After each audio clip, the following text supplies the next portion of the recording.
What is up? Welcome back to Bleach Boys number 15. We are still in the middle of the Shusuke Captain Amagai arc, which has just been meh so far. Hasn't been the best. Last time we did the first 6 episodes. This time we're doing another 6 episodes. I gotta say that last podcast we did, I wanted to die. Yeah, Josh yawned a lot, so then I started yawning. On this one, I'm just going to go ahead and ruin everybody's hopes and dreams right at the start. There's another 10 episodes of this filler arc. Sam, did I tell last time I was like, we're almost done. We're probably about halfway through. Well, you told us it's like, it's like a 15. That's not the case. So that's it's not what, the case 26 episodes? It's probably like 22. Oh, okay. Yeah. Who in there? That's almost half a year. Yeah. On this guy who's just happens to be. So that's a good point, and I think that's important to remember. Is like people watching it probably are fucking pissed that half of a year is gone. They go out of the Waikumunda arc into this arc for half a year. Is that guy's name really Amagai? Yeah. So is it like Amagai? But I feel like his He's a whole dude. like thing is like, guys, I'm a guy. I'm a guy just like you guys. I'm a soul reaper just like you. I love you. He doesn't really do and that. Well, the way he was like trying to have a drink, He was trying to have buddy moments. You have more context than I do, but it just feels like they were trying to do a heavy play on words. Like, oh, guys, he's just a guy like everybody else. Well, I don't think the Japanese would be. That's doing true. That with the English. They changed it. It's a fucking filler arc. They can go wherever they want with it. Warning: this Bleach podcast features many spoilers from the upcoming anime arc, 1,000-Year Blood War. So if you've not read the manga or you do not want to hear spoilers for the upcoming arc, viewer discretion is advised. Where we last left off.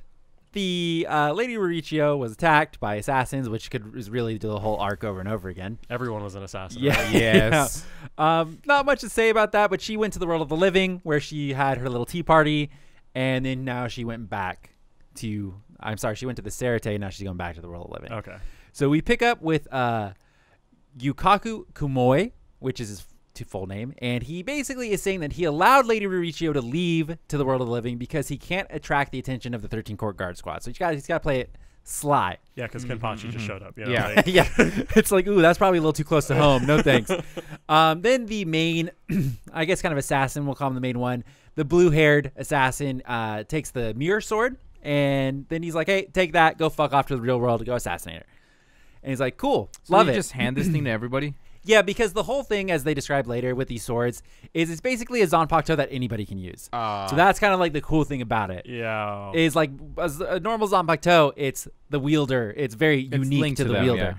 Meanwhile, this one is like, yeah, you can use it, but it's going to Dirty fuck you slut. up. Yeah. Oh, it fucks you up? Yeah, yeah. It does. Oh. So we see a young boy. His name is Master Kanogi. He's being summoned by Kumoi. He has a name, so I imagine he'll be important or not. Oh. We don't know. Ichigo and everyone are then having a meeting with the new returned Urahara, he's actually shown up in this arc. Wow. And he pretty much confirms that they were allowed to leave. Is much easier to deal with people in the real world than it is in the Serite.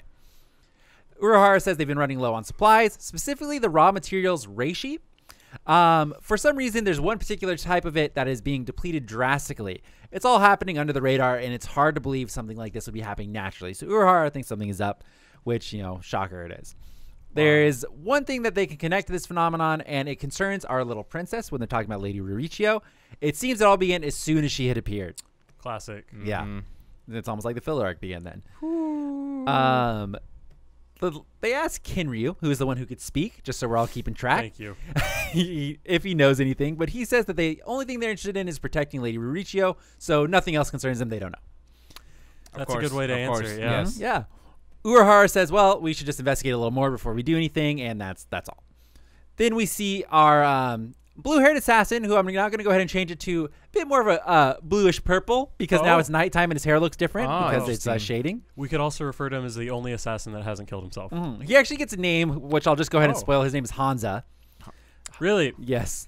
Not Hanzo? So Hanza shows up with a gang of other assassins on the hillside, and he basically tells his cronies that their job is to lure everybody away from the princess as planned, and then off they fucking go. And if you have a really good chance at escaping, just make sure jump to into the Getsuga. Just always kill yourself. So we kind of go right to Rukia and everybody else, and they immediately sense the spiritual pressure. Ichigo tells Rukia and Orihime to take Lady Rurichiyo home right away because they're outside coming home from Urahara's house. Back in Soul Society, where we pick up with Kumoi, who is telling everyone that Master Kanogi, who is the young boy that we met earlier, he is to become the new head of the Kasumioji clan. So he wants to like plant this boy in there. Some of the older people of the clan say that they disagree. To make such a decision without Princess Rurichiyo is wrong. Another chimes in saying that the Kasumioji clan has always had a female sovereign, and it's been an ironclad law passed down generation after generation for centuries. A male cannot head the clan. Nice. So very progressive. Yeah. Kumoi responds saying that you forget that Lord Kanogi, who we've never seen this guy before, by the way, came to this clan as Princess Rurichiyo's betrothed. So he was supposed to be married to Princess Rurichiyo. Yikes. Isn't she like 9? Yeah, which the girl that was at the tea party in last episode was also about 9. Even though he will be in that position only while the princess is absent, this is in our best interest to ask him to be Lord. So he's trying to convince everybody to be okay with letting him put this young boy as the leader. Others basically end up standing up, and they're like, yeah, no, we're not doing that. We oppose this decision. They got tradition. Yeah. We cut back to Ichigo, Uryuu, and Chad, who they are searching around. Uryuu senses the enemy's presence is kind of spread all over town, so it must be a trap. Ichigo says, well, we'll know once we fight him, so let's split up. Because that's just the way you handle encounters, really. Does anyone have like a fear for their life in this show? Like, nah, everyone thinks they can kill anybody. They just always have a concept. Because I mean, like Ichigo when he fought Grand Fisher, they know it's just always going to be a one-on-one. So they're like, I'll just split up, and then it's just going to be a one-on-one. So we're fine. And the bad guys have the same mentality. They have to follow the same rules. It's a one-on-one all the time. Guys, it's in the contract. It's legally you have to fight 1v1. You got to give people their time in the spotlight. Also, if there is multiple people that show up, only one person can attack at a time, so that I could deflect this guy's attack, then slash the other guy. You can't look as cool if you're fighting multiple at the same time. Yeah, it is true. Just like a shitty version of a gangbang that shouldn't be on Pornhub. Okay, all right. Specific. So they split up, and Ichigo immediately runs into the purple-haired assassin Hanza, and he puts together that this spiritual pressure of his was the same one that he felt very briefly at the end of our last episode when he was in Soul Society. The assassin is like, oh, so you felt that after all, and then he introduces himself here. This is where we actually learn his name is Hanza Nukui, and then he asks him once again to just show him how good of a substitute Soul Reaper is. What? I'm like Niguyen? Nukui. Oh, Nukui. Nukui.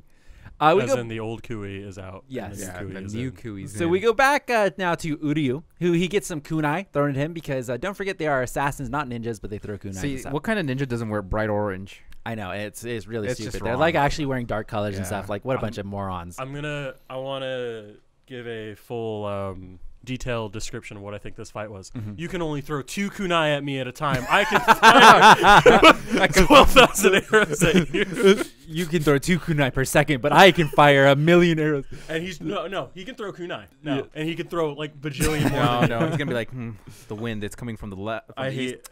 It's gonna come down. It's gonna curve at me. Oh, I gotta figure this out. And he could shoot his bow behind himself, and it's gonna fucking deflect in front of him. So you know, Uryuu dodging the kunai, it kind of makes sense. He's a nimble guy. Yeah. Chad starts being attacked by multiple assassins. Lets him hit him, and he is dodging no problem as well. Oh, So these assassins are the absolute shittiest ever. He doesn't even have his right arm out yet, and he's dodging. He's like backstepping. See, but I feel like Jose is right. The humor in it would have been just him charging and just yeah, okay. It doesn't make sense for Chad to be like dodging. I just want him to get stabbed by kunai and not give a shit. So he kind of dodges, and eventually he gets like his back to the wall, and he's like, all right, I'm gonna summon my fucking arm. The rest of the gang is running with Lady Rurichiyo, and when I say rest of the gang, Kinryu, Inryu, Orihime, Rukia. Okay. So one good character. Yeah. So Lady Rurichiyo finally questions why her life is in danger again, because, second time's the charm to figure that shit out. Why is she being targeted? And Kinryu is like, now's not the time, and they will tell her later, because they're in the middle of fucking running from these guys. Just then, a plume of water shoots up from the river that they're kind of running next to, because there was one of those Japanese river canal things everywhere. Yeah. And then they're surrounded by 4 assassins. Could you swim in those things? I don't think so. I think it's basically like a gutter. It's I dirty don't water, think you right? want to go in there. Oh, so you can, but you shouldn't. Yeah. Okay. Yeah. I mean, you could drink from any water if you wanted to, but he didn't say drink. He said swim. Okay. Well, you can swim in any water as well. I'm worried about you coming over to my pool now. Hold on, let me get one of those fancy straws. Dude, I would so take one of those. Okay, you can cut this. They're on Amazon Black Friday. How much? 13. No way. Well, I might get one and try it. I would think it's So we go back to Ichigo, who is now clashing blades with Hanza. And Ichigo notices the sword and points out, he says that Zanpakuto doesn't belong to you, so how are you able to wield it? Because he'd previously fought the mirror sword before. The assassin's like, yeah, you don't need to know, and then attacks him again. Worth noting at this point, the way the assassin's wielding the sword is he basically puts his fist. I don't think I mentioned this the first time when the assassin's in the hole. It's like inside of a squid. Yeah, right. Yeah. Yeah. Ew. So yeah, there's like a squid that's attached to the sword, and it basically eats his hand. Oh, that's. It's really gross. I would never fucking use that sword in a million years. I would rather die than use that sword. You get all I could my be about to powers. be stabbed, and that sword could be right next to me, and I would push it away.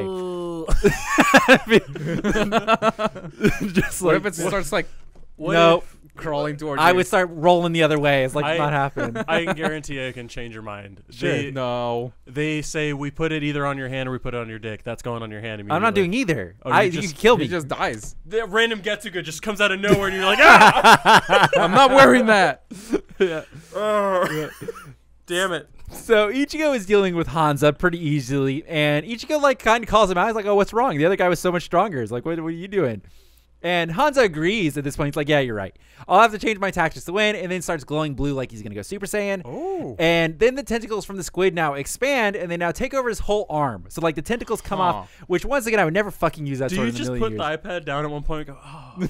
It's so gross.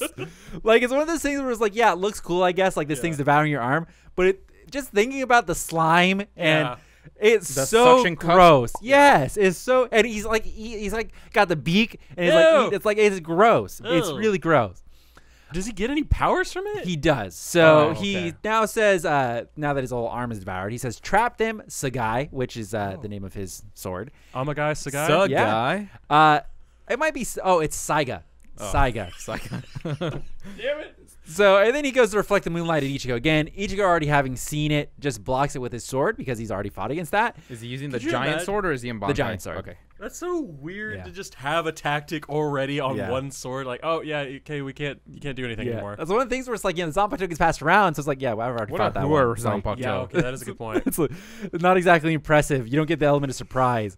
Yeah. So Ichigo now jumps in, saying, "Now it's my turn," and then he goes to attack. But as Ichigo is midair, the assassin smirks and reflects the moonlight again. This time, the moonlight basically envelops everything around Ichigo, and the assassin explains, saying that this isn't the kind of inferior attack that you can defend against by simply turning and shielding yourself from the light.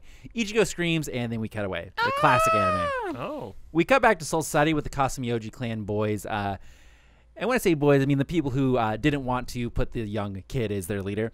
They're talking about how Kamui is trying to disrupt the Kasumyoji clan, and they must keep disagreeing no matter what. They must hold steadfast. Just then, the candle in the room blows out. They go like, "Oh, who's there?" And then you hear slash, slash, slash. And it's like, oh. Central 46. Yeah. Oh. We have to have one kill for Yeah. every Yep. fucking season. Back to Uryuu, who he is fighting 4 assassins by himself. And he's like, "Oh, they're much faster than I gave them credit for." And then he's like, "I need to get somewhere more out in the open," because he's kind of fighting in the neighborhoods right now. Chad is still just dodging, but now with his arm equipped. Rukia and Orihime Requip. are fighting the assassins, and they've made an opening for Kinryu and Inryu to run away with Rurichiyo. So like, "Oh, go now, go now." Ichigo is now in some weird mirror world, and he's kind of like unable to with move. Doctor Strange? Yeah, a little bit. Cool. Hanza appears in front of him, kind of laughing, and says, "Your consciousness is here in this place, but your body is somewhere far away. As long as you're locked in this world, as long as you are locked in this world of mirrors, you will not be able to move an inch. This is the same sword, but it's completely different powers from the last time you faced it. The sword acts by consuming its wielder's spirit energy. In other words, the higher the spirit energy, the greater the power it can draw on. The sword continues to consume spirit energy, and only someone who can endure it can manifest its true power." Imagine someone like Captain Commander holding that shit. I know. Drop that I on know. Aizen Fuck. or Ichigo. Oh, dude, Aizen would wreck. So they all basically use by having some sort of like sea creature, pretty much. Like one of them's a starfish later on, and they basically attach to you and it's like slowly kind of take you over. So you could potentially one for each arm, one for each leg, Damn, because dude. they could just Power Ranger. they could just attach. They're going to look like the things from Pirates of the Caribbean. Yeah, Oh. totally. Part But of they the need to be ship. super powerful. Yeah. Part of the Like Or you'd wait be for dying. Aizen to be at the end of the main arc. Really, Yeah. attach him to Aizen. They They start devouring spiritual pressure. Just be like, feel yeah. energy. have Gin go, "Hey, buddy, run." I Yeah. don't know, man. I feel like at some point you're gonna get diminished returns. Like you're gonna go to like a bakery and you're like, "Yeah, I would like to," and you're just like covered in fucking starfish and swords. And you're like, "Oh." It's like, you guys hear that noise? Squeak, squeak, squeak. It's just like squish noise just coming down the He's fucking trying to road. pick up his. Going past the meat department, my brethren. Oh, imagine trying to go to the bathroom. How do you wipe? You're like, dude, I don't like this. Uh, Can you remove it? Maybe, okay, you put one of the fish creatures on your butt. it eats your poo. This guy. It solves the problem. Anyways, he goes to raise his sword, and he's like, even the character in the anime is like, I've wasted enough time with my explanations. I shall now kill you in one breath. Ichigo says, keep streaming. I'm not rolling over for you. And then he starts emitting the black Reiatsu, kind of struggling, trying to move. A crack appears in the world, and then a crack appears on the sword itself. Saiga is kind of like cracking the mirror on it a little bit. Ooh.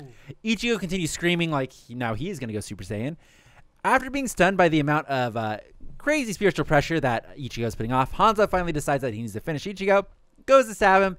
Ichigo thinks to himself like, "Oh, it's no good. I still can't move." Like even after all that, So he starts telling his body to move, hurry, which classically would mean Ichigo would come out before he was able to tame it. Was it a black screen when he was saying this too? No, it was not. Hanza just about to stab him, and then the world cracks open, and coming from above is, who wants to take a guess? Who shows up?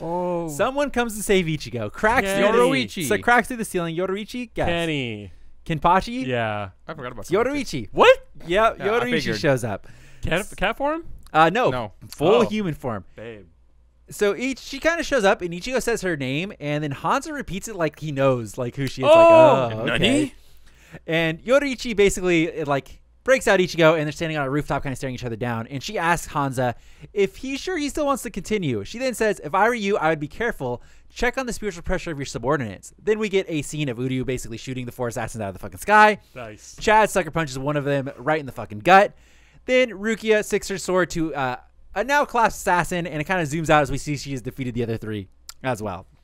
They've really painted her as a cool character. She's cool, man. Yeah. She's great. She's badass. I like how Uryuu did the same number. We're like, Rukia, though. More impressive. Yeah. I mean, they got to give Uryuu the little victories, but it's Rukia takes him, man. Well, I was thinking, though, okay, Uryuu has to be good because when you get to 1,000 Year Blood War arc, he's, there. All right, so he's that guy. Do you think if Renji was in this, he would have been shot a couple of times? I saw, this is totally off topic, I saw an ad because I follow Bleach Brave Souls on Twitter, both the Japanese and the English one. They're putting in Ichigo's dad, Ichigo's mom, and Uryuu's dad, but in, their prime form of from 1,000 Year Blood War arc. Ooh. Nice. And it's I saw, I was like, oh, it's I wish I liked that game. I wish I liked that game. That's really sad. I saw that, and they always do a nice little video revealing who it is, and it's I fucking wish I liked that game. They've done more justice to the series through that game than they have through the actual fucking. I don't think anybody could have predicted when that game came out how big it was going to be. The low of Bleach. No one was Bleach was kind of not being talked about. We'll take the license, we'll make a gotcha game out of it, and it is done so fucking well. I remember you trying to play it, and you're like, yeah, we did play it for a bit, right? Yeah. Mm-hmm. That's wild. Yeah, I have one of the special Ichigos come up. What up? Nice. So Hanza, now doing the classic assassin thing and knowing his other people are defeated, he jumps up to retreat, and Ichigo gives chase, but then Hanza turns, reflects the light back at him, and then he just disappears. Oh, I'd be pissed if you got stuck in the fucking realm again. Yeah. Son of a bitch. Yororichi, help. So the assassin that Rukia corners then kind of points to the left and just fucking explodes. Just straight up explodes. And then we see all of the other assassins that everybody else is defeated.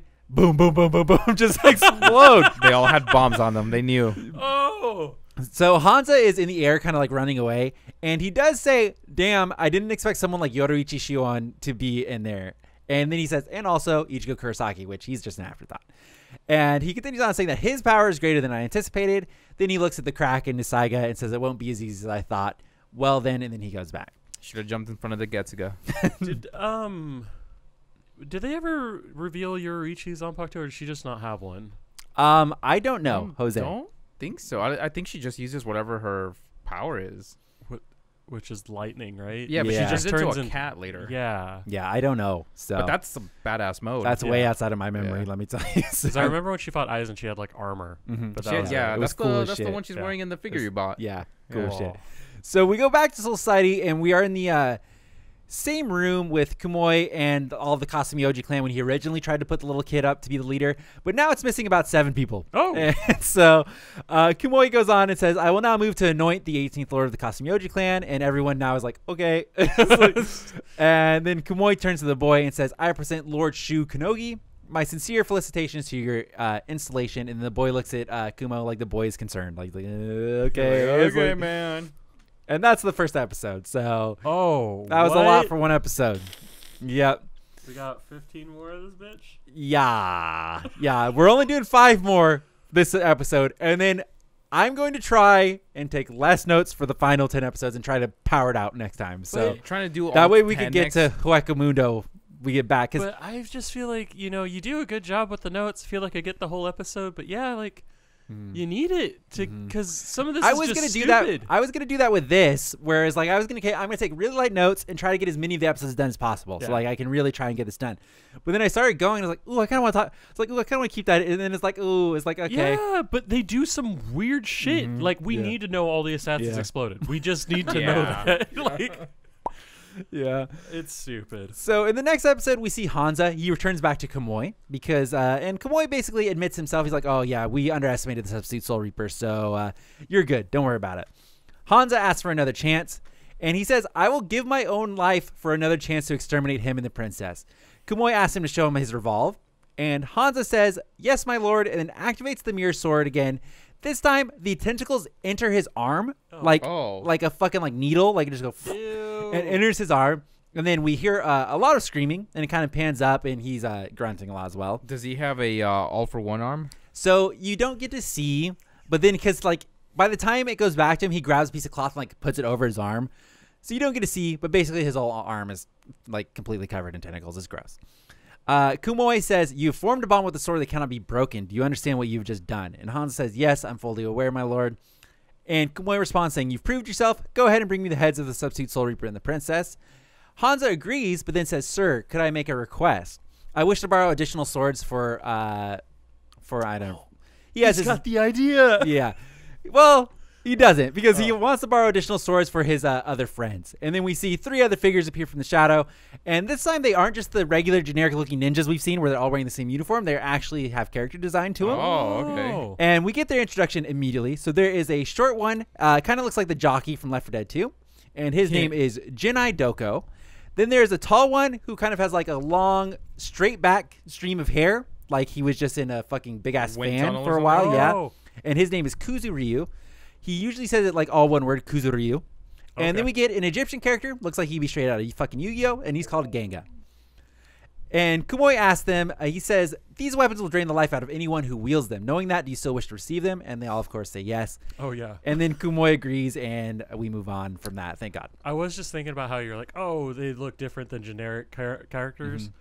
Do we know, because we worked in retail, you get a uniform, so they have to have some level of like It's the hey, hairstyles. but they put everybody together like, hey, well, we have a cause, here's your uniform, make sure you pick it up, you're gonna be Ninja A and Ninja B. It just, it kind of lends more to the credibility of something when they have uniforms. Yeah, a little bit. In one of the flashbacks later on, they do show like the ninjas previously had like taken down hollows and stuff, so it's like they are kind of good. But they're still just generic characters. So Rukia did take our Auto I thought you were really gonna do it. So we get a little bit of character building for Lady Rurichiyo after this, and she has a nice little chat with Ichigo on the roof of their house. She thinks back to the time when she got hurt when she was much younger, when she snuck out to learn archery by herself. Oh, wow. She ended up getting injured when she got chased by a boar, and the boar wasn't the one that injured her. She fell into a fat hole, and she injured herself. Is that just a normal thing for people to go hunt boar in Japan? Like, that is always in It's some... like a medieval I don't know. thing. Yeah, so yeah. It's like a training thing, Yeah, though. it's weird. After that, when she returned, her archery tutor and the maid were reprimanded. The boar was hunted down, and the gatekeeper was relieved of his duties since he didn't notice that she was gone. It's not Jadambo. They have their own personal one of them. And it's not a giant, so not as cool as Jadambo. Not cool. Then she says she didn't notice at the time, but so many people were punished because of her actions, and no one told her, so she couldn't change. Like, she wasn't aware of it at the time. She continues saying that for as long as I can remember, Kinryu and Inryu have covered up my mistakes. Then we get a nice flashback of Kinryu and Inryu. They're like, she's kind of looking down, and they sneak her out of the castle, and they take her around like Soul Society as like a normal person. That's cool. They take her for a picnic. They play hide and seek out in the forest. And we go back to now time. And she says she's grateful for what they've done, but still. And then Ichigo asks, what is it? And she kind of does the awkward girl pause and says nothing. And then just then a gate opens up right above Karakura Town. And spiritual pressure shakes begin. And we see the gang of the 4 assassins exit this time. But now Hanza is wearing some cool looking armor. Like he's like almost got like full blown kind of like samurai armor working. Okay. Oh. And Hanza, please. Yeah. You Yes. said- Did I say Hanzo? It got Yeah. very close to Yeah. Hanzo. Ichigo immediately senses it this time, and he says, okay, let's go back inside. Come on. And Rurichiyo asks, what is it? Ichigo responds like, nothing, but if you have something planned, it's time to cancel. Like, Oh, hey. because we don't want to have that problem again. So Hanza it now tells his 3 lackeys. He says, I want the substitute Soul Reaper. You 3 can have his friends. He owed me for putting that crack in Saiga's mirror last time I faced him. He has intense spiritual pressure, and frankly, it's something only I can handle. Oh, yeah. So fuck you guys. Hanza then senses that some of them have begun to move and spread out. And now this time, he says, they must be setting up a trap. Very well, let's all split up. So 1v1 me, sir. They're honoring the rules, I see. 1v1. Well, gents, it's been nice. Yeah. You're going to die off camera. that's the rule. I'm telling you. Yep. They know. They sense they split up. They're like, well, that's the rules. We got to split I up. feel like there's got to be one guy in the group, maybe the Egyptian guy, and he's just like, why does everyone split the fucking party? Is that Josh's character? It'd be so good if it's like you're having the classic 1v1. It's like, cool. And then out of nowhere, like you're fighting somebody, and then out of nowhere, I just come up, ink. It's like, Sam, what the fuck? It's like, well, No. this just made No. much more sense to just 2v1 something. And, Like, my Josh will guy- just be like, you stole my kill, dude. my dude was huge. it's like, yeah, I was starting to go that way, but my guy's a fucking giant. You like, guys drew straws or something, and I got stuck with this guy. This is some bullshit. frankly, I think you guys are fucking with me. Oh, it'd Oh. be so good. So, Hanza appears above the house. He goes straight to where the house is, and at this point, like, he feels the barrier around the house that they had set up, and it doesn't do much because he immediately attacks it and just fucking demolishes. Ichigo goes to leave, and he tells Rukia that she better stay with these guys, and Rukia agrees, so Rukia kind of gets sidelined immediately there.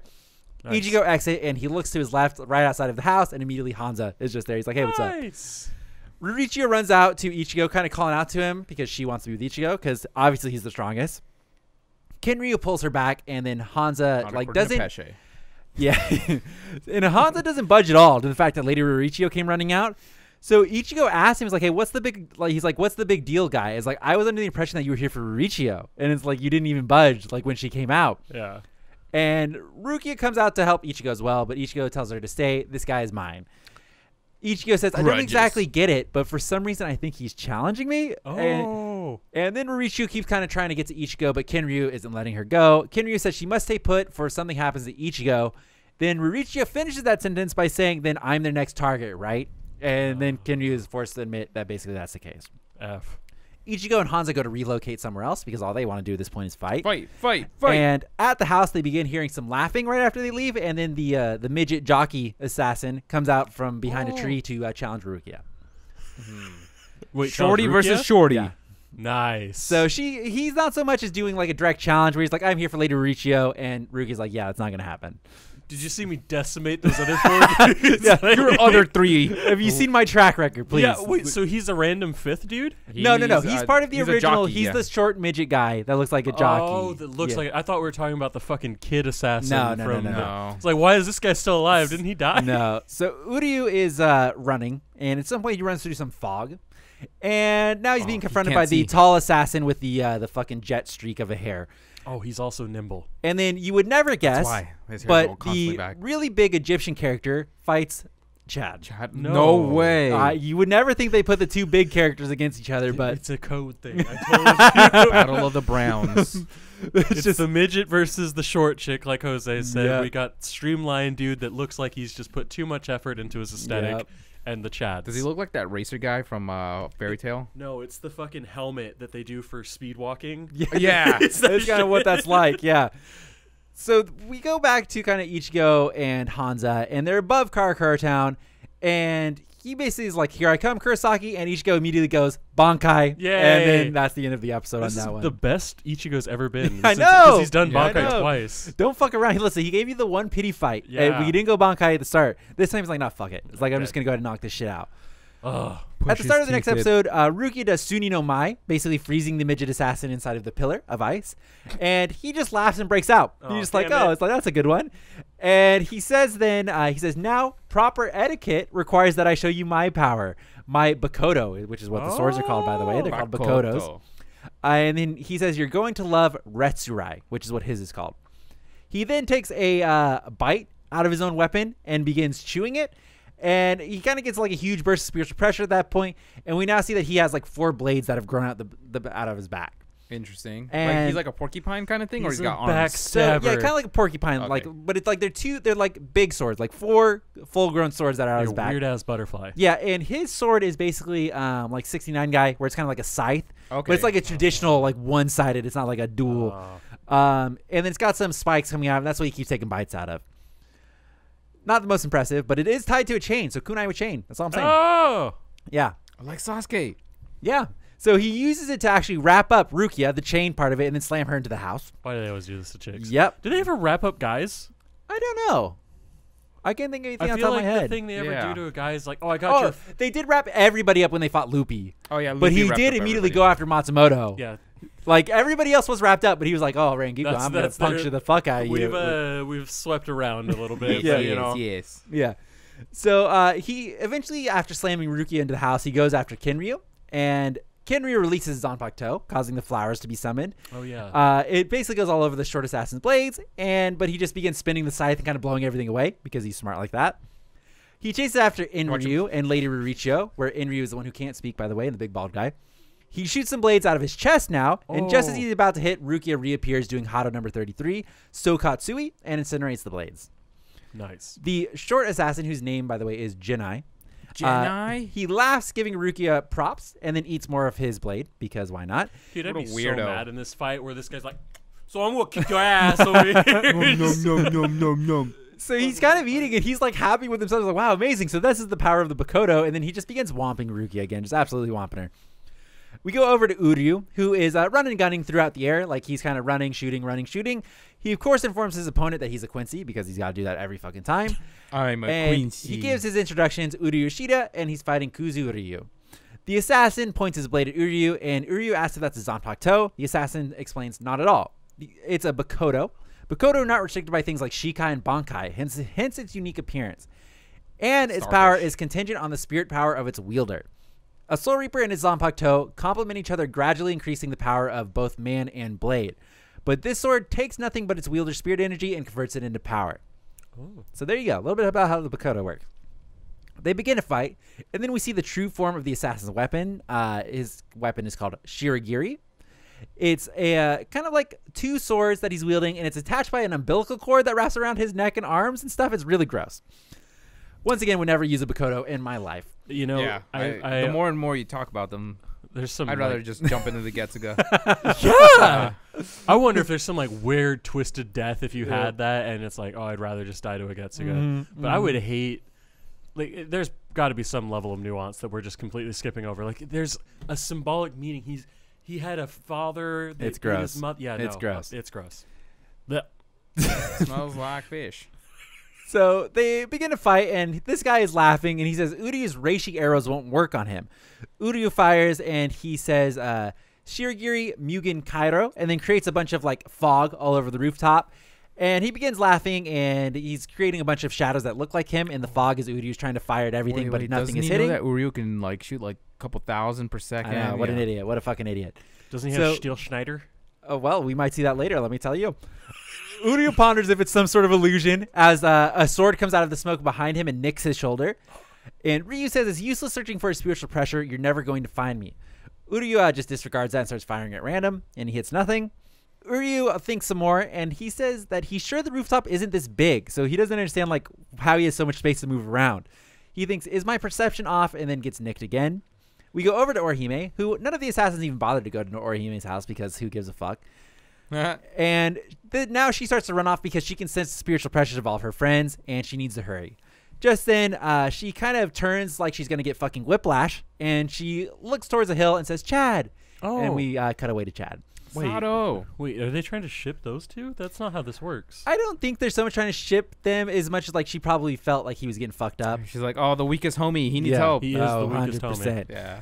Maybe, but she also does kind of owe him for helping her out in the original Espada fight when Ulquiorra and Yami showed up. Oh, So that's true. Yeah, he got wrecked. she owes him. So Chad is running and gets cut off by the assassin Genga, and Genga says, by the way, Genga is probably the only assassin that's actually kind of cool. Oh. Genga says, how much longer are you going to run? Chad replies he isn't running, he just didn't want to fight him in town. Oh, And good guy. Chad, at this point, which is unlike his character in Hueco Mundo, okay, says, listen for a minute. We don't have to do this. It's not too late for you to walk So away. he's not going to kill him. Believe me, I'm no expert in Soul Society politics, but I do know this much. Those entrusted with the power that nobility affords have a heavy responsibility to shoulder. Byakuya Kuchiki can attest to that. Which, when did Chad meet Byakuya? Did we miss a side meeting on this? Like, why is Chad name dropping him? He got arrested, right? But not by Byakuya. There was a barbecue after the whole. Yeah. They mingled. He's like, hey, what's your name? Yeah, like Chad, that was just so what's your weird. name? So he continues on, and he's like, Rurichiyo is still young, but she's prepared to embrace her future role, which he hasn't even spent that much time with Rurichiyo, so I don't know what shit he's spewing. And he says, when the time comes, she'll return to the Soul Society with Kinryu and Inryu at her side to confront her destiny and forge her own path. Sooner or later, she'll have to settle this, like it or not. Give her a chance. At least wait till she's grown. Genga finds that very funny and says, so that's where you're going with all this. Not going to happen. Chad says, all right, I guess I'm just going to have to force you to go, and then summons his arm, and they fight. Just Genga. the one, right? This is pre-Hueco Mundo.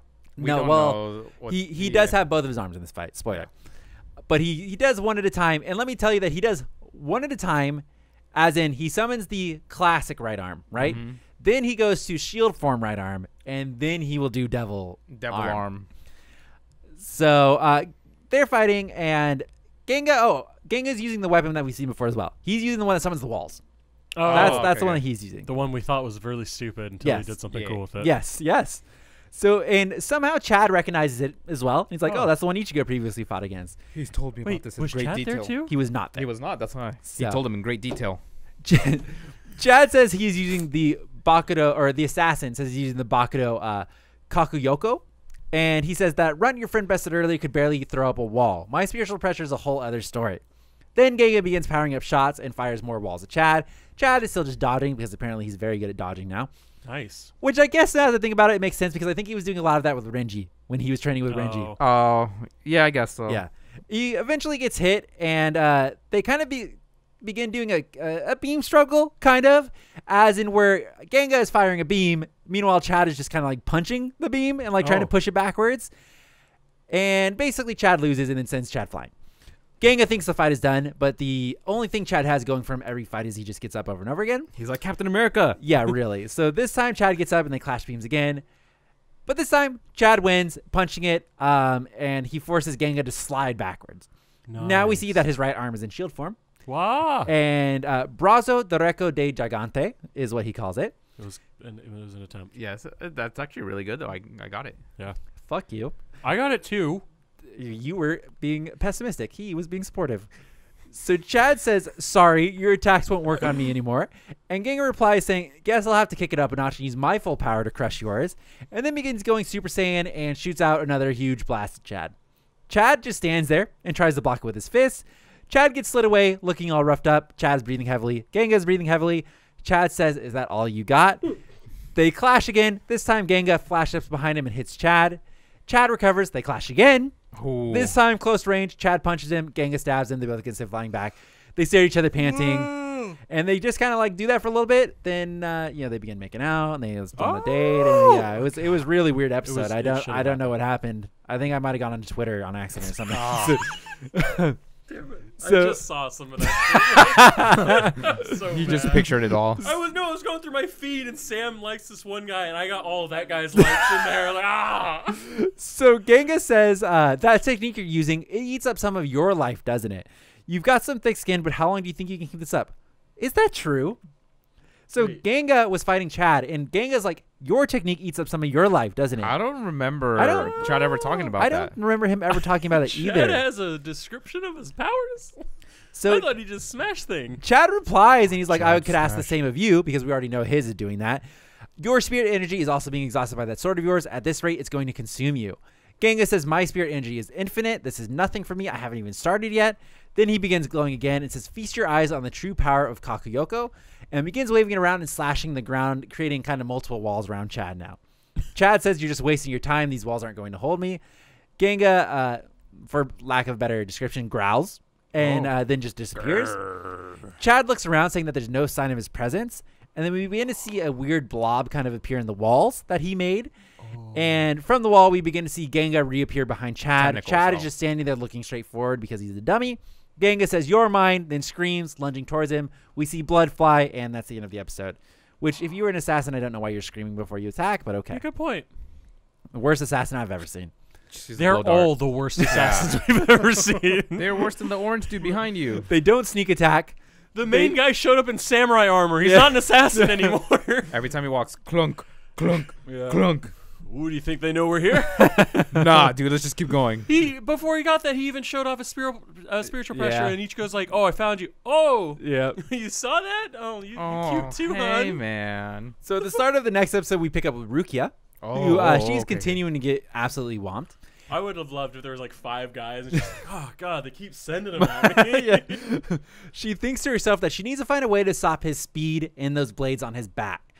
She then starts casting Sokatsui over and over again, making the assassin dodge over and over until the assassin shoots the blades off of his back at her.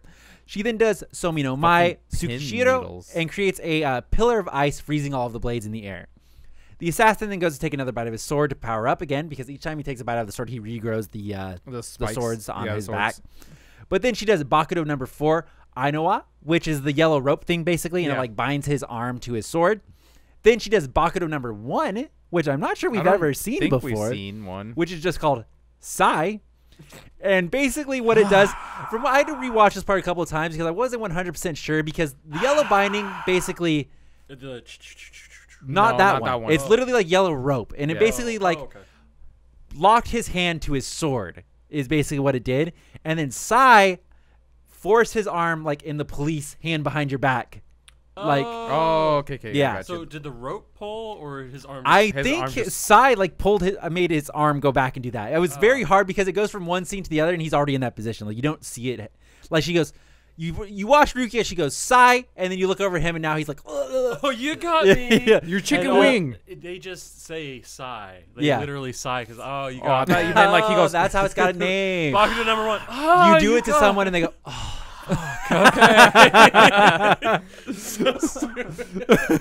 Again, the Japanese were thinking about that when they wrote that. Oh, fucking hell. Oh. So the assassin falls to the ground because he's in a bad position. And then Rukia does Suni no Mai, Hakurin, and blasts a huge blast of ice forward this time, freezing the assassin completely. Rukia pants, saying, "I did it," but then the ice begins cracking and the assassin is free. Why does everyone have to say "I did it"? Just walk up, stab the ice. Yeah, I know. That'd be a good idea. Right in the head. Well, it's like, I don't understand from like a scientific position. Let's say, you find a caveman in the ice, right? That's happened before. Yes. Encino Man. Mm-hmm. If you accidentally break the ice, though, don't you destroy the body? Like, you can melt it. But I'm talking like hard. We go straight from frozen into the Antarctic to breaking a piece But of... you're thinking of a frozen body and a frozen piece of ice, where this is a hot body and a frozen piece of thing. So he's not... There's like no fragility to him. He's he didn't freeze. If it was like permafrost, I think... So if he was in there for a little bit longer... And he was frozen... So Rukia Bankai, you think... Oh, yeah. Bankai. If he's like, "Oh, I got it," and then he'd fall apart. Okay. But he wouldn't be able to say anything because he's dead. So the assassin breaks free, and he says, "I won't forgive you for that. In fact, I'm a lot stronger than you think." And then he bites his sword again. Suddenly, the assassin goes, "Does he ever run out of that food?" Well, you're about to find out, because the starfish, so his weapon was a scythe, and it's attached via starfish on his chest, which is gross, once again. It's the least gross. Yeah, you're right. Yeah, because you're not putting your hand any... It starts expanding and wrapping its tentacles all over his body. Okay, never mind. And then the assassin screams that he's burning up inside, so really he's probably being... Oh, no, he got food poisoning. Yeah, that's what happened. And then the assassin just fucking disintegrates, leaving the weapon on the ground. That's the end of him. I would have hoped that you said that's the end of the episode, but we're still... We go back to Uryuu. Episode 3. Zeal Schneider is pulled out at this point. What in the fuck is this? So I'm noticing a trend with like filler stuff. They can only use whatever's been shown. Yeah, they do the filler arc, and then they reuse the same shit we just saw. Yeah. Hey, remember how cool it was? We literally just saw this. Like this is where we cut away from. Like that's right, because he was fighting Xylopharo. Xylopharo, then it went Grimjo, and then we went to this. Yep. So like we just saw it. So we get lots of Uryuu thinking here, as he does with most fights. I'm going to kind of recap of what his thoughts are. Thank you. Man talks a lot. He wonders how he's able to hide his reishi. He thinks the mist must be created by reishi, but if that's the case, why is the reishi weakening? Next thought, he shouldn't be able to move as fast as he is, even with flash step. next thought. He thinks if the man is able to repair his sword, because the reishi from the he's able to repair his sword with the reishi from the mist because he couldn't cut the sword with Zeal Schneider, which is meant to be cut reishi shit. Yeah. Eventually, the final thought, he figures out that he must have merged himself with the mist, for if it was reishi, you would be able to absorb it as well. So basically, this Bakkoto's power is that he can like merge with the mist, kind of like the guy merged with the wall. Yeah. Nice. Just as he figures it out, the assassin slashes Uryuu's leg, so Uryuu is now kind of like kneeling on the ground, immobilized. Uryuu is trying to attack the assassin the moment he materializes multiple times. The assassin is just kind of laughing. He's like, yeah, that's not going to work, idiot. Yeah. The assassin then goes to stab Uryuu, but he barely dodges and says, I figured that you would do that next. And then Uryuu fires another shot out into the fog, and it suddenly clears the fog, showing that he's using the move we literally just saw as well. Okay. Springer. It's a Quincy Zycon that he drew with his Zeal Schneider.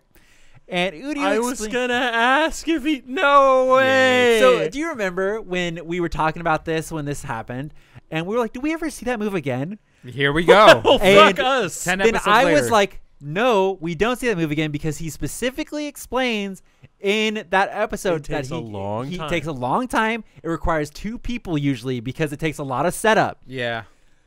Well, and he's here we perfected it. are. So, are we gonna get Hollow Mask Ichigo at some point?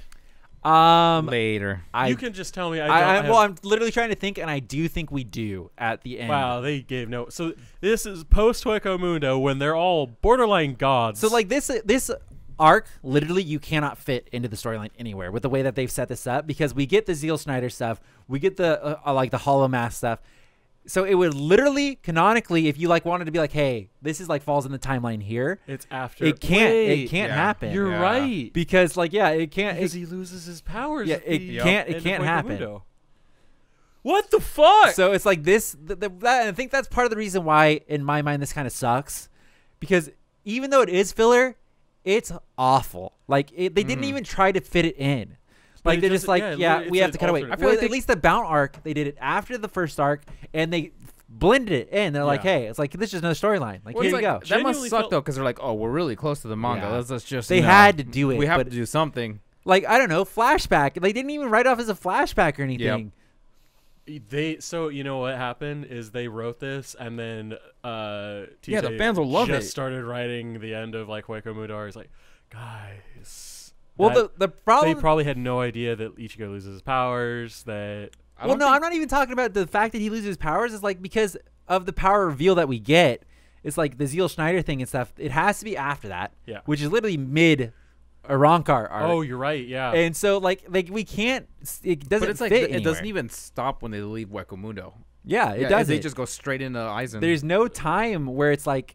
They do a good job later with kind of like the Akarkur Riser stuff. Yeah. We're like, oh yeah, that whole team has been doing nothing. So like, here's what they're doing. Yeah. Check that out.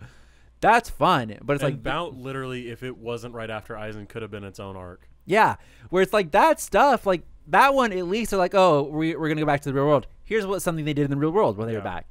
This just is out of place, and it drags, man. It really drags. That sucks. So Uryuu, he explains that he purposely left openings in 5 different directions, the 5 points of the symbol, and when you attacked, he basically fired the shots off in those openings and allowed him to set up the barrier. Uryuu then limps up, and the assassin's like, what are you doing? Uryuu responds, blowing you to bits, and throws his vial onto one of the Zeal Schneiders. The assassin says you'll blow yourself up too. See how but accurate he's got to be to throw it on one of those. He throws it backwards too, by the way. Jeez. Backwards. After he's been sliced in the leg. He's like, dunk, and then it perfectly hits it. Yeah. So the assassin's like, you're going to blow yourself up too. Uryuu's like, yeah, that's true, but you'll get the worst of it since you're in the middle of the beam. And then it begins blowing up and explodes. It also has to be right after they do it in Hueco Mundo because he would have gotten that bravado from fucking, what's his face? Renji. Oh. Because Renji's the one that fucking blew himself up doing that shit. Oh, Xyloparo? So he did he the got Xylopar, blew Xylopar. himself with a Hado. So the smoke clears, and we see Uryuu's collapsed on the ground with some smoke coming off of him, and then he's kind of like grunts, just so you know that Uryuu's still alive. And we go back to Rukia, who is thinking about the fact that the assassin called his blade a Bakkoto. And just as she goes to pick it up, a group of your generic ninjas show up, and they throw a rope around the weapon, pulling it back and then disappearing. We I'm got surprised free they didn't kill healthcare. himself. Yeah. So we go back to Chad, who is running around like inside of the walls, basically trying to dodge the attacks as the assassin keeps like peeking out of the walls and trying to stab him. Wait, so Chad did get stabbed after that scene when he yelled? I don't think he really did. They don't ever talk Did he about just him get being cut? stabbed. They don't show it either. So I think they forgot they even did that.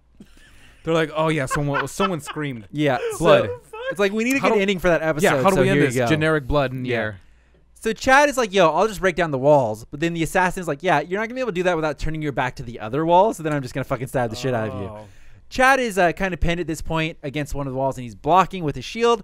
And he says, well, there might be another way, and then grabs the assassin's sword as he's attacking and pulls him out of the wall and throws him across the field, which kudos to Chad. Yeah. That's a dope move. Now that he's on the other side of the field, Chad starts destroying all of the walls that he's created.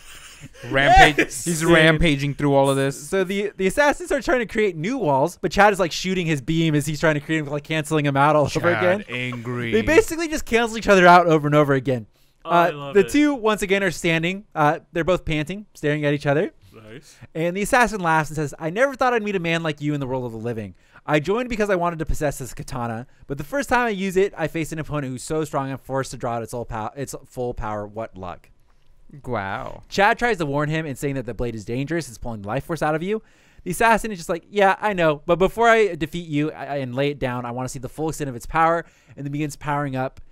And then continues saying, one way or another, this will be my final attack. Chad says, I understand. In that case, I'll meet you with everything I've got. And then summons his other arm. Let me see if I get this one. Oh, it's a rough one. I know. Brazo. Yeah, I Izquierdo. can't even Izquierdo. think I can pronounce this. Izquierdo. You did one Izquierdo Taco Bell. Izquierdo del Diablo. Yes. And then they begin beam struggling again, with Chad catching the beam with his newfound hand at this point. And basically the assassin is trying to power through, and eventually Chad says La Muerte, and then we see a big explosion and like static fly up in the air, and we come back down to see Chad. He's laying on the ground with a giant skull in front of him on the ground, and Orihime runs up, but who cares?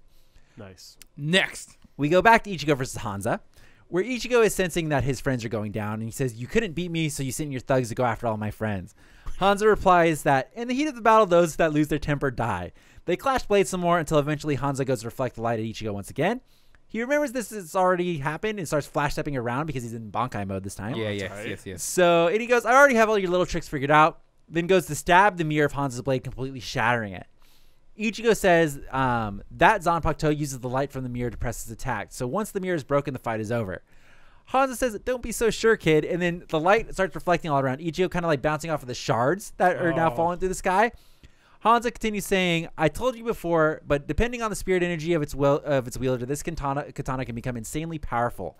Ichigo begins screaming as he's completely enveloped in kind of like the mirror world again, and that's the end of that episode. Yoroichi. Hello. I would have loved if after Ichigo shattered it says your sword's useless. He's like, oh, that is only number 4 rank of the swords. Once you Son of a bitch. I got again. Let me power up one more time. God, I hate it. So at the start of the next episode, we join Ichigo. He's back in the mirror world, and he's kind of looking around, wondering where he is. This time, there's a lot of mirrors floating around him, and he looks into the mirror in front of him and sees a young kid version of himself. He looks into its eyes, and then it kind of like zooms into young Ichigo, zooms into old Ichigo, zooms into young Ichigo, zooms into old Back Ichigo. and forth. And when I mean old Ichigo, I mean like his 16-year-old self that we have in the anime. Current. And now we go into flashbacks for Ichigo. In the middle of the Is filler, it a sad piano song? I punched the computer. So I actually really like this part. I gotta say, okay. I think this is one of the few redeeming moments of this whole arc. So we see Kid Ichigo with his mom, and then we see him crying in karate lessons, which we've seen a lot of these flashbacks before. Yeah. His mom is asking why he wanted to pick up karate in the first place, and Ichigo, it kind of like changes the subject, and it's like, oh, the sunset's so beautiful, this, you know, and he says the sunsets make him feel sad. And then we cut to a rainy day now, where His we mother hear a died. subway fly by, and then we pan down and we see Ichigo, young kid Ichigo, under the body of his mom, and he kind of like wakes up and starts calling her name, trying to wake her up, but she's like slashed across the back. Then we go back into Mirror World, and Ichigo is kind of just laying there floating between a whole bunch of mirrors. We zoom out, and we see he's in some sort of a big rainbow ball that's just like floating in the middle of the sky. And Hanza goes on to explain that this is the true power of my Saiga. And then he does flinch a little bit because like he's right arm is being fucking eaten. Oh, yeah. He continues saying, I will give you a good taste of fear. You will suffer through your most terrifying nightmare. So Oh. there you go. Yeah. We go back to Kid It's Ichigo. Tsukuyomi. Yeah, a little bit. Oh, fuck. We go back to Kid Ichigo, and he's sitting on the edge of like the river, same one that Jose wanted to go swimming in. And he's basically apologizing, like he's going like, "Mom, like Can we where'd go you inner go?" tubing? It's like, "I'm sorry." And just then his mom appears walking down the stairs behind him. Is like, "Oh, sorry, I'm late." Oh. And she's like, Wait, "Let's." his what? Yeah. Yeah. She goes, "Let's go, Ichigo." And then Ichigo runs up and hugs her, happy that she's here. The whole time though, they don't kind of like show her eyes in this first part, so I kind of was it's like probably thinking it was gonna be gross and some like scary. Coraline shit. Yeah, I was Yeah. just Yeah. thinking. Ichigo's Somebody mom crawling out of there. Yeah, so Ichigo's mom begins like leading Ichigo home. Like she grabs his hand and start walking up the stairs, but then she starts squeezing his hand super tightly. Mom, you're And hurting so, me. Yeah, Kid Ichigo does exactly that, but she doesn't stop and like squeezes harder until eventually Ichigo pulls his hand backwards and he kind of like falls back off of the stairs. And as he's falling, when he hits the ground, he like transforms into now Ichigo, like adult form, we'll call it Ichigo. Yeah, and that ain't a he's- 16-year-old body. Yeah, I know. He's basically just wondering what's going on, and like he's like, "This isn't right, Mom. Like she's dead. There's no way this is real." And then his mom kind of like walks towards him. Back to Hanza, who is, I get the impression that he can see what's going on in there, so he's kind of like, Jacking off. yeah, he's a little having fun watching his nightmare. That's gross. Hanza says, "It's not over. This is just the beginning, Ichigo. I will make sure this nightmare continues until you are completely out of your mind." We go back to the vision where Ichigo's mom begins strangling Ichigo. Oh, this has And gotten hot. she's like hopped on him, strangling the fuck out of him. Ichigo thinks to himself that this isn't real, it's just an illusion. And then he says, "You really think this will be enough to take me down?" And then Hanza appears inside of the illusion, back in his like OG ninja form, where his arms Oh, not he's all got fucked both up. arms? And he laughs, and he's like, "Well, if that's the case, why don't you just stop her then?" It's like he's going to show that you have what it takes to hurt your own mother. oh, well, She's dead. And so Ichigo's mom just kind of like keeps strangling her, and we actually see her eyes here, and they are regular eyes, but they're just kind of like Black. stressed, crazy eyes, Oh. And Ichigo's mom then picks up Ichigo like by the collar and is still strangling him, like holding him in the air now, strangling him. And Ichigo like calls out like, "Hey, Mom!" It like calls out to his mom, and then we get a quick kind of flashes of memories of him and his mom and like their family together. And then Ichigo grabs her arm and says, "Stop doing this." Then a giant green like beam emits from the ground, like surrounding Ichigo and his mom. And then his mom puts him down and smiles and kind of like backs up. And Ichigo like hugs his mom, and the world begins to crack. And Hanza looks around. He's like, "Wait, what is he doing?" Like, and like he says that black spiritual pressure. He's breaking free. And so Ichigo has a really nice moment with his mom here. And he goes, "I want to tell you." It's like, "Mom, it's like we're all fine. Yuzu, Karin, they're good. oh no. Even Dad's crazy still dad. his usual self. Don't worry. I'm still getting by. I'll be all right. So don't worry."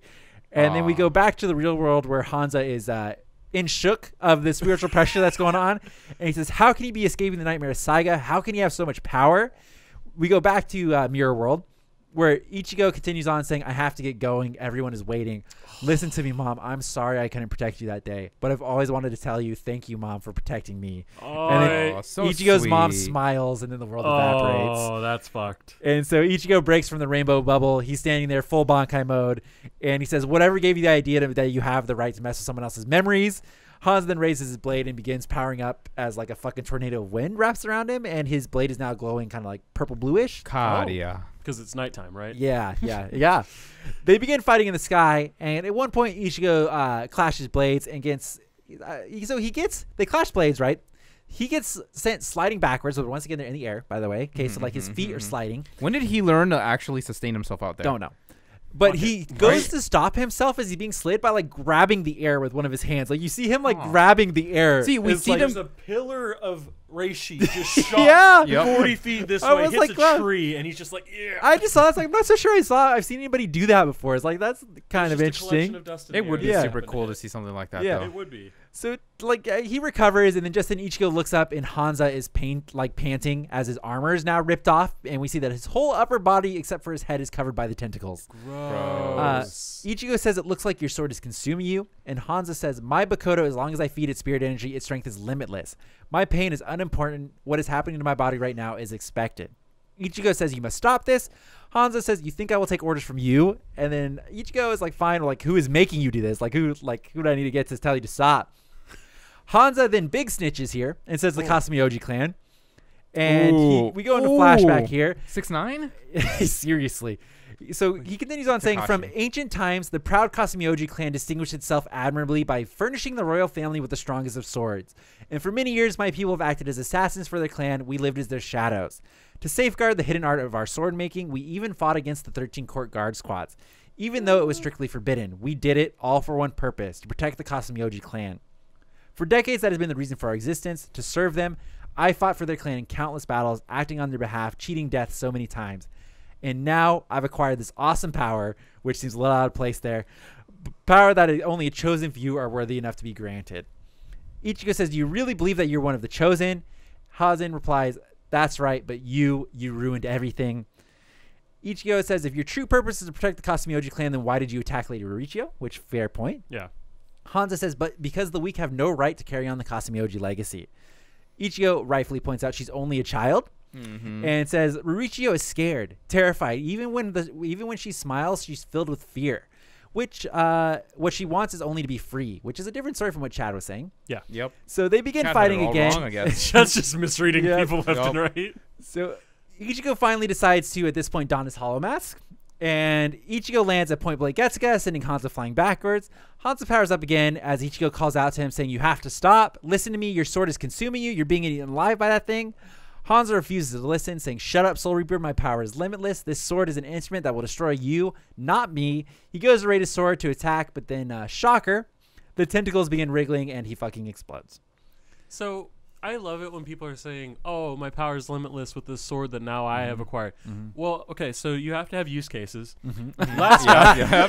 So the last guy is like, oh, yeah, my power is limitless. Blown up. He's dead. Whoever had it before is gone. And they know that. They talk about, like, the Genga was like, oh, the last guy he fought, he's like a pissant. But it's like, yeah, he probably thought that of the last guy as well. Yeah. And the guy before him thought that of the last guy. And he's, oh, I'm limitless now. So is it all that's left is just a sword?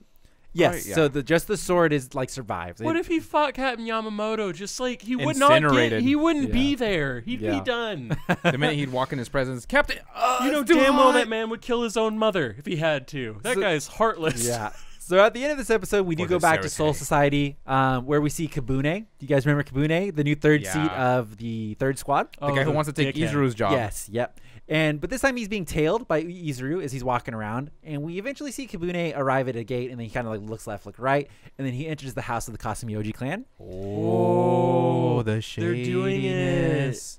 So we see Kanogi, who is the little boy. He's looking for a bathroom. Doing a wonderful job. I don't even remember who that was. I was like, huh? He runs into Kamui, who is the the guy who wants to take over the clan, and he calls two of his assistants over, basically saying like, "Hey, it's like don't leave him alone. What are you guys doing? It's like take him away. Like don't let him fuck around." And then we see the assassin who is fighting Uryuu, the one with the jet black hair, not jet black, but like the fucking jet style hair that goes all the way back, and he appears saying basically for a secret meeting with Kamui. And Kamui enters. Did he just disappear? Yeah. So we didn't ever actually see him. He's the only person we didn't see get devoured by his blade. He blew up, and then he's like, you know what? Well, time for that meeting. We meeting. didn't see Genga do that either. So, but yeah. Well, Genga got punched by the. He's the only one that actually got killed by somebody. Yeah. That's how he would have wanted it. Okay. Chad's the one with the kill. Don't count your eggs too soon because he's still alive. Fuck. Kamui enters and saying, "Oh, I see the other two are dead." The assassin says that the power of the Bakkoto was too much for Hanza and my brothers. Next time, I will take Hanza's place. Kamui sits down and says, step down. I cannot be bothered with the likes of you. And this pisses off the surviving assassin. And he says, but why? And then goes to raise his sword to kind of attack Kamui. And Kamui says, you're nothing but a fool. And then we see the third seat, Kanogi, appear and slash the assassin across the chest, killing him. Nice. And I said Kanogi, but I mean Kabune. Kabune. So, hey, Kanogi's a little kid. So. You've been 9 out of 10 so far. Woo! And I think we're going on to the last episode here, where it's been an honor, sir. And I mean last episode of our podcast because there's 10 more episodes. I'm putting my 2-week notice in now. It's kind of upsetting because like we're done with the assassins at this point, as far as I know. For the most part, we're done with the assassins. Where it's like that could have been a fine ending. Like I don't need story. They could have wrapped it right there. Like side B of the filler arc. I don't need. Please. Yeah. Hey, remember how we gave you this thing in the beginning? This guy was being a dick to your least favorite vice captain. Seriously, it's like I just don't care about Izuru. I really don't. Like he's very forgetful. I just Who's the worst vice captain? Who's the worst? Yeah. We got Momo. It ain't. Hey, Momo is the worst. We Yeah, got it's Momo. Momo. It's Momo. Yeah. That's right. That takes the cake. Okay, It's Momo. What in a reasonable world where we don't have ringers? Because see, here's what I'm thinking. The head captain's vice captain. he's broken. No fucking way. He's a like, captain. Yeah, God, he's I great. I wish we could see All right. his power. You're not gonna say Did fucking, Chill Captain's vice captain ever fight ever? she does. She does. So in the she's 1,000 fine, Year Blood yeah. War. Oh, thank God. Yeah. She's awesome. Yeah, she's, Okay. she's pretty cool. Then it's like Oh yeah, Squad 2's. We got the big dude. I kind of like him though. He's funny. Yeah, that's he's what I mean. Soifon's one, right? Yeah, Soifon's Yeah. guy. Yeah. And he just eats potato chips. Yeah, I kind of Yep. like him, but he is useless. Yeah. He's the one that has like the nutcracker let's go to ball the next thing. guy. But I Who's the think he's third more seed? useful than fucking Momo. Yeah, definitely. Momo doesn't do shit. She's her captain literally used And it's her like, to be get fair, stabbed. I just don't really like Izuru, but he actually does stuff. No, Like, yeah. He no. has a higher He's kill the count than emo Momo. guy. does. yeah, just he no- does stuff. I just Who's Squad 3? that's Squad Izuru. three's That's captain? Izuru. Is it easy? Oh Yeah, yeah, 'cause- Izuru. yeah, Oh yeah, Squad because 3 is Izuru. Squad 4 is For the Unohana's- silver-haired girl. Yeah. Which I like her. Yeah, that's what's his face's sister. Yeah, from Ukitake's squad. Hanatero's. Yeah. It's not Hanataro. That's Hanatero's not the healing guy. Oh fuck. Wait, she's that's right. She's the sister from somebody. Yeah, Yeah, so yeah. the two people in Ukitake's squad that like love him and follow him around Oh, everywhere. yeah. She's the sister of the guy younger from one, there. right? Yep. Yep. Got you. Yeah. But there's the guy with like the sunglasses that's just always like this. Yeah. That's Yeah. I've That's never seen him actually Kamamuru's fight. dude. Yeah. He's just got the club. I like thing. him though. He's yeah, funny. he's I would funny. put him under the same one with like Squad 2's vice captains. Like, it's yeah, like, they're the chat. like, I like them. For But- fifth seat. Which one's That's Byakuya, isn't it? Is it? What's Byakuya? 5? that? Renji. Well, that's Renji, but Yeah, you know. can't. He's Oh, I thought basically no, Byakuya is 6, right? Yeah, I thought- Byakuya is 6. 5 Mayuri. Oh yeah, 5 Five's is Miyuri. Mayuri? That's Nemu. R&D You can't department. hate Nemu. Nemu's Nah, awesome. She's Nemu's just- awesome. I love Nemu. Like, she's a badass. She's waifu. Yeah, Yes. 6, and then Byakuya's basically main character. Not Byakuya. Renji's basically main character. So you can't really say Renji. 7 is Kenpachi, right? No, no, Kenpachi's 10, right? no. Kenpachi's 11. Oh, Who's sorry. 7? We'll just go in random order. Kenpachi is from 11, and we got Yachiru. Yeah. Oh, Yachiiro. Which I mean, you can't hate. You can't hate. hate It. her. Yeah. So Byakuya's is living Renji. okay, What number those is are he? both very good ones. Oh, yeah. So Hitsugaya, we got Matsumoto. Yeah. good one as well. So Mir- those are top tier. Mayuri and Nemu. Top tier as well. Genryu Sai, and then Top tier. Yeah, Oh, Yamamoto. yeah, but Listen, this is all coming towards Momo again. So. Momo, we know is the worst. I'm trying to think what's the worst. Gin squad was Oh, wait. Gin is 3. Gin, and who was his vice captain? Izuru. Is yeah, it? Oh, We said it Dirt. like a million Yeah. times. Aizen's was Momo. Yeah, which is the worst. So that's Yeah. we've established Momo. We're trying to find rank 2. it's gonna be Izuru. Yeah, I tell you right now, it's gonna Wait, be does Izuru. Ukitake have a vice captain? It's just the 2 kids that follow him around, right? I almost His don't think was he had a Shiba. vice captain. Yeah, His it was was, Shiba, but it is Oh, yeah, Kai it and is Shiba, yeah. Rukia. Technically, it is Oh. Rukia. Yeah, Yeah, she becomes vice I think captain? so. no, she becomes a full thought captain she later was- on. She does take over his squad Yeah. when he. Oh, that's not. Kamamuru's has got the dude with the sunglasses. We still don't know what happened. His explanation So, for like, that shit was weird. So in terms of what we actually see, all of the people we see, so the 2 worst ones out of everybody we see is Izuru the and- no, oh, not it's sorry. not even No, Izuru. not It's not even Izuru. Izuru. Just objectively, I just don't like Izuru. Momo, it's So- definitely Momo. Not yeah, Momo's bottom. But I'm saying we're trying to figure out the people above Momo, like barely above Momo, is fucking Soifon's vice captain Dude with the sunglasses. and dude with the sunglasses, because we don't ever see them and, do oh, anything. And the silver-haired girl from Squad 4. She literally has never done anything. I but- like her though, But so she I'll give her yeah. a pass. You just think she's hot. But she doesn't get fucked up like Sam was saying. She's not. Yeah, yeah, she's in that fight. She's yeah, there. and but it's just like it's weird because Bleach does a good job with its multiple mini characters, but they don't. Those Yeah. 3 The characters power levels are just get out of, fucked. Yeah. Like Yeah. they don't do anything. and yeah, this vice captain of the first squad fucking could- gets What were they yeeted saying? in Thousand Like, Year Blood War. arc. The argument But he at least was, gets a little bit of like, hey, he was actually really powerful. Yeah. Those guys never get any of that. Because Yeah. Genryu Sai's like, he's like, oh, my friend. Those 3 vice captains get fucked. That's a good point. And I would honestly say if you're Unohana's vice captain, you're probably fucking bonkers crazy. Yeah, I would Like, say so as well. And if you're Yeah. like related to anything, not related to Ukitake, but like you're related to anything in his squad, I would also put you. In you're a probably bonkers. pretty set. Yeah. I mean, look at Rukia. Yeah.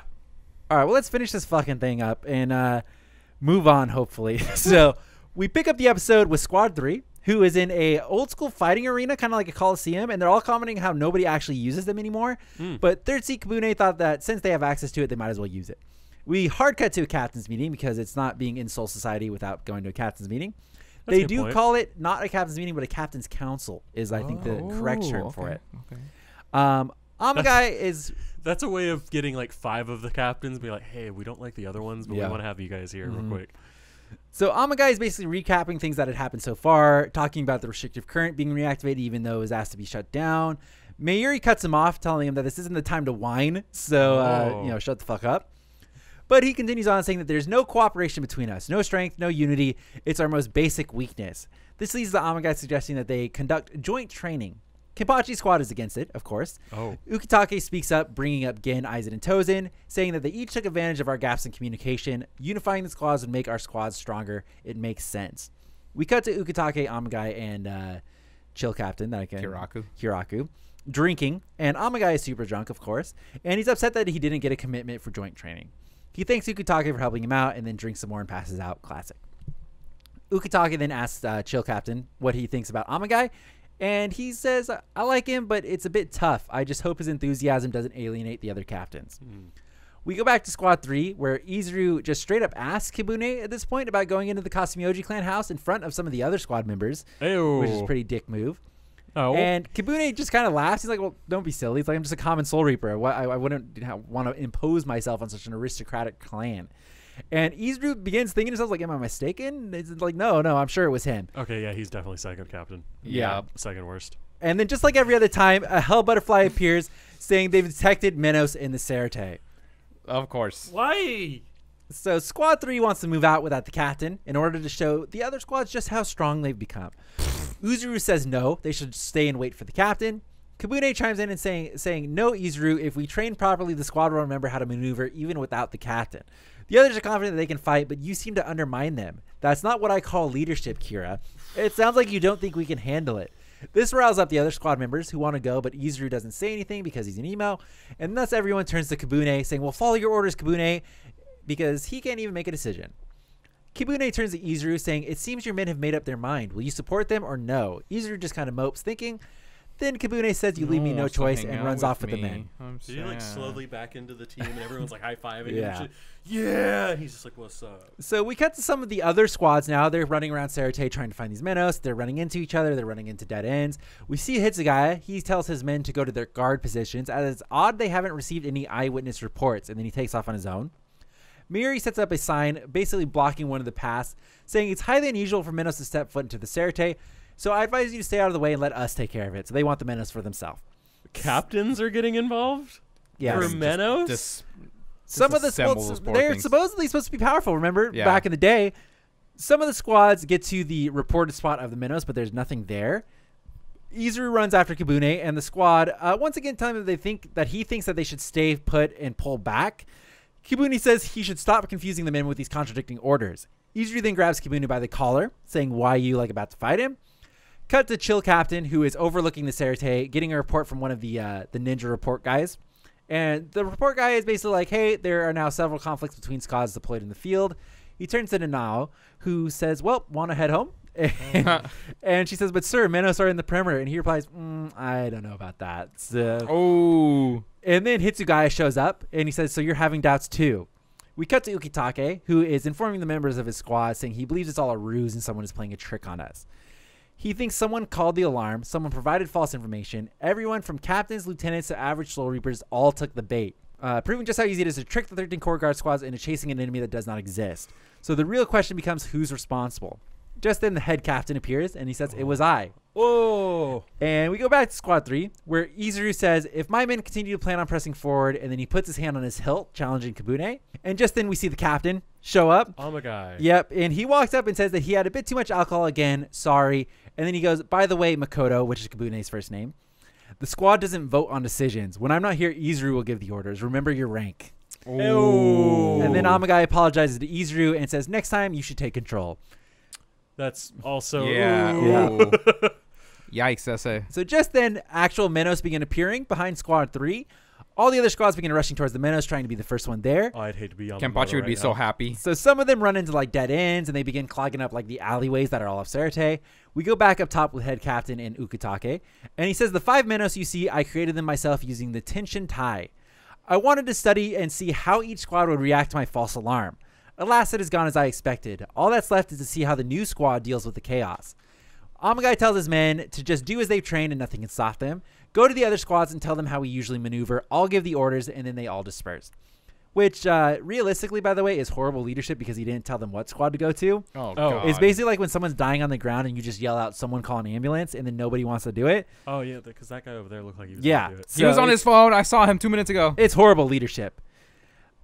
He then takes both of his blades out because he's a dual wielder as well, and he taps one of the blades like against the hilt of the other one, and it creates a sound wave effect and then emits basically a big green lightsaber out of one of his swords. Whoa. Which he then stabs into the ground, creating a big ass like laser beam thing into the sky. Whoa. And then he shouts, sorry to do this to everyone, but from now on you'll have to do a squad 3 asked of you.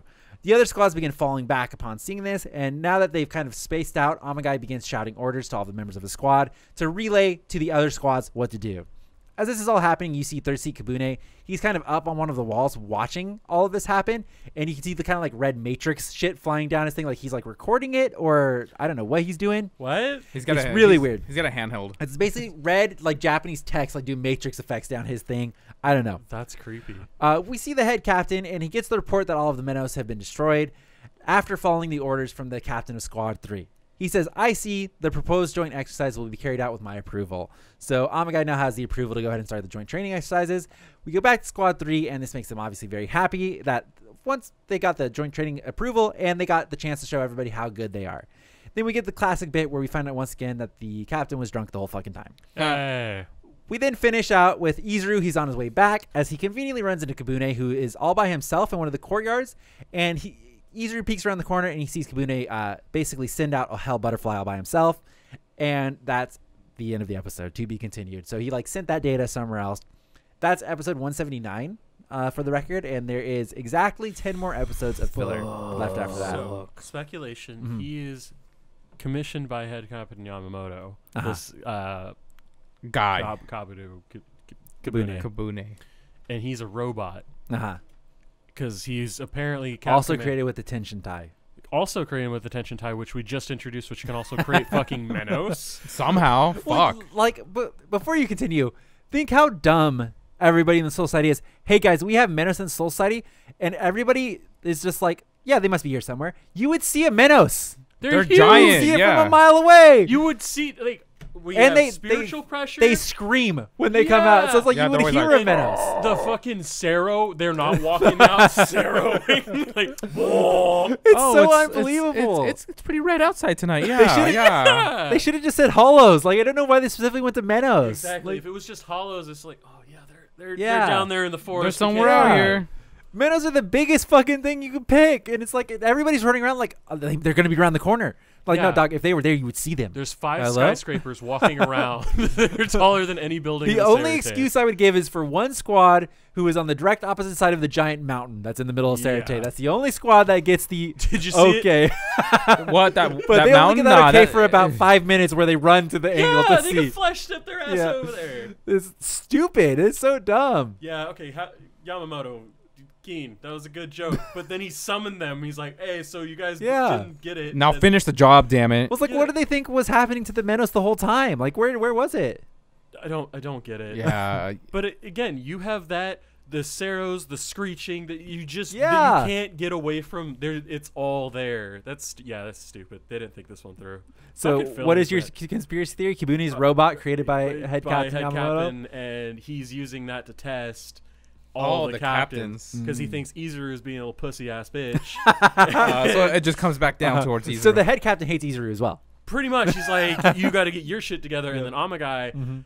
I thought we were gonna get a fucking badass lightsaber Zanpakuto right there. No, he uses it to fucking talk to people. Yeah, I don't Yep. know. They don't explain what his power. We don't get the classic Bleach, like, here's what my power does. Yeah. He just does it, and then it's like, so they can hear him? Like, I would or be- he's he's a yelling really loud? loudspeaker. Or Yeah, He's- but he's see, like Dumbledore when he puts Presento the- Mike is fucking great. He's gonna put his sword to his neck and be like, Silence. Oh, that would be It's cool. like, oh, you smoke a little too much? Like what? Yeah. Well, I couldn't drink, so I switched to smoking. You know, that's. Yeah, I got nothing after that. That's you gave me that based off the Menos, because I'm also no one's sitting here thinking, oh yeah, Head Captain Yamamoto, you can make hollows. That's weird. And they don't show Momo during this whole time, so she's awful. She's just hating herself somewhere. but like canonically, she's crazy. So Oh yeah, that's right. Right, I forgot She's, she was like she's insane. locked She's up. cuckoo, yeah. So Yeah. I guess at this time we're still following the rule that she's in jail. She's just in Cocoa Puffs. But I wonder if they had a meeting and they're like, this is going to be by far the worst filler arc you've ever made, with the exception of the Ichigo mom part. Do you want to add Momo to counter this? No, we want it to be decent. Like, oh. If she comes in the last 10 episodes, I want out. I want to leave. I would imagine. Well, No, maybe they mentioned something to her, but that's about it. maybe not. Maybe they don't want to pull that out. You know. But She's just sitting in a padded room going, Mr. Aizen's still alive. He's still out there. Well, he is still alive, and we know that. He was He's it a would have good been. guy. Oh, they missed an opportunity. They should have put the new captain as Aizen's captain, and then they could have had a nice moment with Momo, where like the where captain she stabs him constantly. where like the captain turns out to be bad. Obviously, this is where this filler arc is going. Dude, she's devastated. And then she's like pissed that he's like ruining Aizen's squad, and then she comes out and beats his ass. I hate her. Don't give That her. would have been a good moment. Give for her a Momo. redeeming she doesn't even have quality. to, obviously, Ichigo's gonna save the day, so she doesn't even have to be the main one to do it. But she should like come in and like injure him. You know. I would prefer a running gag of like, hey, I'm Aizen's replacement, and she's like, no, you're not, and just constantly trying to kill him. The guy's just trying, like a really good guy, not a bad guy in any way, shape, or form. Amagai can be fucking off over here, the really good guy, and she just keeps trying to kill him. And that's the entire season. Well, I'd rather watch Momo that. and we call it a day. So. Yeah. Fucking hits a guy, keeps ruining that dude. Yep. Do not hurt my friend. Yeah, fucking Momo. Let me use my useless Bonkai and then fucking do nothing and protect her. And Whoa, then whoa, get whoa! fucking But when he does use that Bonkai, that got retconned. We know damn well that was not how good he was. Like, he cannot be playing that game. He hold was on, playing the entire Let me time. turn 18 all of a sudden. Yeah. So the last time I remember seeing like a Bleach count, like an episode count, it was like 370, 380. I think it's about Yeah, right. that's about right. So that's 1,000 Year Blood War arc, or is that That's- end no, of no, Quaker no, Moon? No, that's where it's gonna 370, 380 is like the end of Yeah. the series, like now. Fullbring. How would they know how many episodes 1,000 Year Blood War? I would think I was going off chapters. Do you remember how many chapters 1,000 Year Blood War arc? No, I don't. No. I don't know. That's So a good bit though. 1,000 Year Blood War arc is pretty hefty. Yeah, It is. I remember the fight. It is hefty between- until all of a sudden it's not. it's hefty for the Don't. first half. Well, the fight against the Stern body Raiders? of, the body of the Soul King guy, the one that gets big. Uh huh. The Viking. That Viking just dude. that's a long fight. That is a Honestly, stupid yeah, that fucking one long took fight. way I too think long. that's like fucking 4 chapters. Like, you know alone. when those on YouTube where they splice all the fights together? Yeah. That's gonna Yeah. be like 40 minutes. Oh Like, God. I watched it and I was like, oh, And it's just gonna have to be captains versus this guy. Yep. it's so insane. So many people show up. It's like and it's just the same music. Like, okay, wow, we're getting really dramatic for the full 40 ooh, minutes. that's gonna be one of the good things about Bleach coming back. I hope The we get new music. soundtrack. Yeah. Oh, that would Because be they cool. always use different soundtracks. They did the different one for Soul Society stuff. Then Huecamundo had its own flair. Oh, and this I is like loved Stern Huecamundo's Ritter's what, flair. like German stuff? Oh, so yeah. dude, we get the fucking tank song. that'd be so good. You get people playing in Lederhosens and stuff. Dude, I'm getting like, okay, Asterisk was the first Yes. opener, god tier. Like that is still one of my favorite. Like I have it on my Spotify. If they come back with some fire ass fucking track as their opener Yeah. for 1,000 Year Blood Dude, War, I can't I'm gonna wait. be You know more they're than gonna happy. release it Yeah. right before they're gonna Johnny be like, Yamada, Virtual Bluesman. Dude, we have to hook that up. We have like, have you guys gotten an opener yet? Hey Kubo. Yeah. It's like I got a deal for you. They're probably gonna do something like Asian Kung Fu Generation. Probably. But if That's it's like pretty safe. if it's Yeah. like a blues band kind of thing and it's that kind of vibe, I'm fine with ending. But it's like Bleach get her boy the ending. Bleach is so good about like the endings are always them like in like cool clothes, Yeah. like Yeah. hanging out. Like So the like- original Bleach, like the aesthetic of Yeah, Like, I- it could work so well. I love that thing. Like Just there was put one all of the characters endings in when we casual did clothing. the ending where everybody, even the spotter, in like casual Yeah, clothing, they're wearing running like around town normal and stuff. T-shirts and stuff. That's It's cool. It's really well done. They always do a good job. Yeah. That's the Bleach we need. Yeah. All right. Well, let's call it. That's been the We Hate Momo podcast. It did derail. Yeah. Thanks for watching. Be sure to leave a like and subscribe on the Flicker video if off you're watching the on YouTube. flicker off the table. If you're there we watching go. on Spotify or any of the other places, Him too. Heart It or something. Yeah, fuck both those guys, honestly. He's the one with the broken base. We'll see you guys next Saturday for a new episode every week. Hopefully, next week will be the last of the Captain Amagai arc. God, Hopefully. this is painful. We'll see. It'll either be a really long episode or I will skip over a fuck ton. Oh boy, I'm just saying you just signed yourself up to watch 10 shit filler episodes, Jump to Zuka, We'll see. and all the other shit. It's 4 episodes longer than normal, but we'll see. Oh, Lord. Thanks for watching. We'll see you guys next time.